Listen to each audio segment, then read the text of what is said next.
crazy. Yeah. It's beautiful. That's pretty comprehensive. So anyway, there you go. There it is. We should talk about Marian consecration and Mary in general.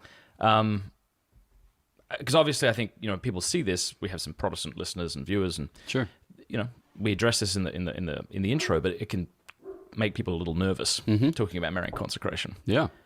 How do you, I don't know, how do you explain prayers to Mary and devotion to Mary, and what does that look like as a Dominican? And Excellent question. yeah. Let's see. Well, as a Dominican, it's something that you just start with. So it's not something that you kind of work your way up to. Nice. Yeah. Paper disappeared. That's how we clean here. So it's not something that you gin up the courage to do. They're like, okay, just work on entering the novitiate, like learning how to pray to Jesus, and then work on the whole Marian aspect later on. It's something into which you're initiated at the outset, which is emblematic, I think, of Christian life. It's not something that you kind of cozy up to. It's something that's just part and parcel of what it means to love the Lord. Okay, that seems like a pretty strong claim. Now I will defend it. So I think that there are two ways to worship, two principal ways to worship. The one we call sacrifice or adoration, and then the other we call veneration. So in the first case, this is the type of worship due only to God, because there are certain things that are true only of God, or of our relationship with God. So to God, we owe everything on account of the fact that he is our creator and our end. And so in litanies, for instance, it's appropriate to ask God to have mercy on us. Because when you ask somebody to have mercy on you, you're saying, I'm in a miserable state, and I want you to alleviate that miserable state because you are sovereign in a particular and peculiar way. Whereas we wouldn't say of the Blessed Mother, ask her to have mercy on us. So there's certain things that are due only to God, adoration, sacrifice, like the offering of the Mass, for instance. But then there's other worship that is due to saints or to excellent persons. And what you're doing there is the worship of veneration. So you're saying on the one hand that God is glorious in his saints. So you're honoring the great work that God has done in making this person holy, perfect, excellent, and this, that, or the other way. But you're also asking for their intercession. So you're asking that the merits that they won in their life be applied in yours. Why? Well, because God has made known in the dispensation of salvation history that he likes to work through certain people. So in the case of the Blessed Virgin Mary, God could have chosen to be incarnate in any way, shape, or form, or by any means he thought, dignified. But he chose to take flesh in the womb of the Virgin Mary. This is important because I think sometimes people think that the Immaculate Conception was necessary for Christ to be sinless. And so they're not aware, of course, that Christ could have taken flesh within a prostitute, say. Right. Or Christ wouldn't have been fitting, perhaps, but he could have. Yeah, or he could have beamed down to earth. Well, I was thinking about that, though. How would he have assumed our human nature if he beamed down to earth?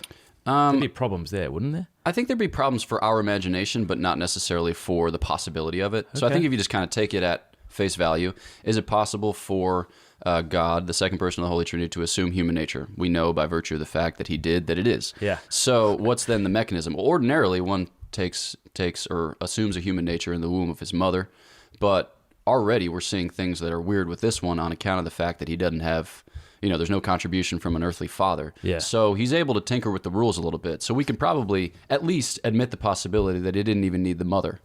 Really? I'm still having trouble with that. Because wouldn't he have to take flesh from the race of Adam in order to redeem it? If he came, what are you laughing at? I'm thinking of Terminator, when the lightning strike and then Arnold Schwarzenegger just kind of stands up from the lightning thing. Just get more science fiction-y with this. I'm not saying that the faith is science fiction-y. No. But I am saying that I wouldn't let our imagination be kind of compassed just by what we would ordinarily think is within the realm of possibility. Because so this is like Ambrose's argument, I think, for the Eucharist. He says, if you can admit the fact that the Son of God can take flesh in the womb of the Blessed Virgin Mary, then how is it crazy to think that he could assume, or that he could be present under the appearance of bread and wine by this type of change? One of the quotes we use in the introduction there is from Augustine. It's my all-time favorite quote about the Blessed Mother. He says, He who the heavens cannot contain, the womb of one woman bore. She ruled our ruler. She carried him in whom we are. She gave milk to our bread.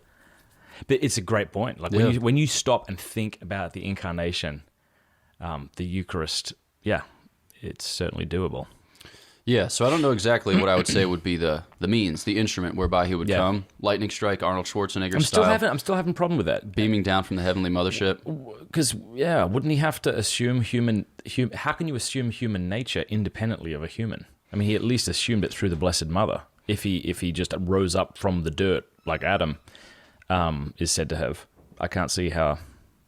Well, Adam assumed a human nature having been raised up from the dirt. Yes, but it would be different to our human nature if Christ didn't take it from the lineage of Adam, wouldn't it? Well, certainly there would be so with respect to original sin, so like St. Thomas entertains the question of whether or not one born kind of like apart from the patrimony, or excuse me, the lineage of Adam would have contracted original sin. He says no, because it's by way of the line, so it's something that original sin is present in his nature, it's present in his loins, it's present in his choice. And so if a human person were born outside of that, they would not contract original sin.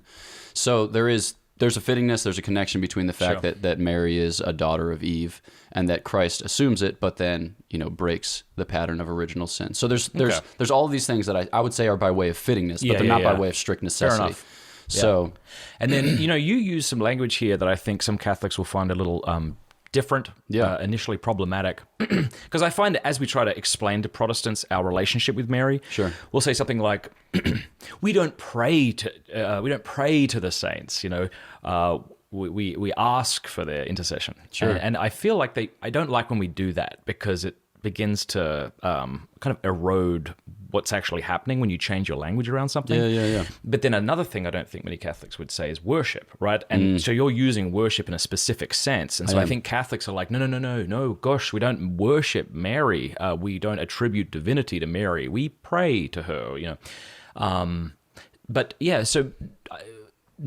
what do you think about that? I mean, do you think that we should remove that language? Because it does get kind of complicated if you're talking to a Protestant saying, yes, we worship Mary and we worship God. It's like, it seems so fuzzy to people. Right. I think the evangelicals' objection is that you're taking the focus away from God. Right. So I think that's a good objection. And short answer is I don't know what's the most apologetically effective. To be completely honest, I think the reason that I use the language is because I have certain arguments in my mind, and I'm trying to work within those arguments. So worship, meaning just declare worthy.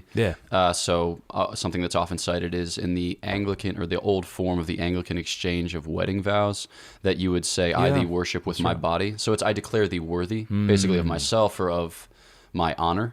And so when we talk about worship, we can understand it as just a declaring worthy. But there's a peculiar form of declaring worthy that's proper to God, and then there's another form of declaring worthy that's proper to saints, angels, etc. And I think what happens after the Protestant Reformation is that the peculiar form of declaring worthy that's proper to God gets a bit collapsed. I don't say that like polemically, but I'm saying that when you lose the sacrifice of the Mass, you lose the prayer, which is most distinctively... There you go. That's interesting. Adoration, sacrifice, or like the Greek word is latreia. So that kind of starts to get flattened. And then once everything appears to be on the same playing field, then it becomes more... It sounds sillier, or it sounds like you're detracting from the worship of God to use the same language of the saints, because you've lost what is particular, or you've lost what is peculiar about the worship of God, I think. Something like that. That's good. Yeah, the way I've kind of explained it apologetically is... and we've heard this a lot probably, but I can ask you to pray for me. And in so doing, I'm not usurping the fatherhood of God or something like that. Yeah. And if death does not separate us, and if the saints in heaven are alive and more alive than we, and are perfected in love, then they would... This idea that there's this kind of iron curtain or this wall that goes up that separates us doesn't seem... I don't know why you would think that. So just to ask them for their intercession is sort of what we mean, isn't it? It is. And I think that it's an especially beautiful time to pray to saints on account of the fact that what we need, it seems, is a communion. And we are, in the 21st century, struggling to find an adequate communion. So a lot of people are lonely. A lot of people feel isolated. A lot of people think about their social engagements as something that they choose, not something that they're born into. But the fact is that we're born into relationships, right? You're born into your family. You're born into your city, town, whatever, kind of social milieu. You're born into your faith. When you think about baptism of infants, you don't really choose that. You're born into your language. You're born into so many things, and that involves you with other people in a particular way. But so too with the church. You're born into a network of relationships that are saving, because we're meant to go to God together. not only by way of encouragement, but also by way of intercession, by way of the application of merits and things like that. Like we just draw on such a rich association of persons who have striven to love the Lord well, to respond generously to his call, and that should bear us up. It's not as if like our choice for God is only good insofar as I do it in isolation from or abstraction from others. Like that way it's more me, you know? It's like, no, like to be you is to be with.